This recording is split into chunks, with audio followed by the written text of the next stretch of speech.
હતું કે મારો પ્રવાહ જે તીક્ષ્ણ છે એ પૃથ્વીને ચીરીને પાતાળમાં જતો રહેશે, આવો મારું અભિમાન છે.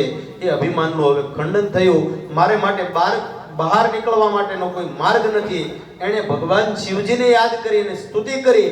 ભગવાન શિવજીએ પોતાના જટાનો એક વાળ એમાંથી ખોલી અને એ ગંગાજીને માર્ગ આપ્યો. ત્યારે એનું નામ હતું જાહ્નવી. જાહ્નવી સમાન બીજી કોઈ નદી નથી. અહિ ભૂપતિ કાંતા તાત સંબંધ કાંતા હરતનયની હંતો પ્રાણ ધાત્રો ધ્વજશ્ચ સખી સુત સુત કાંતા તાત સંપૂજ્ય કાંતા પિતૃ શિરસી પતંતે જાહ્નવી ન પુનાતુ.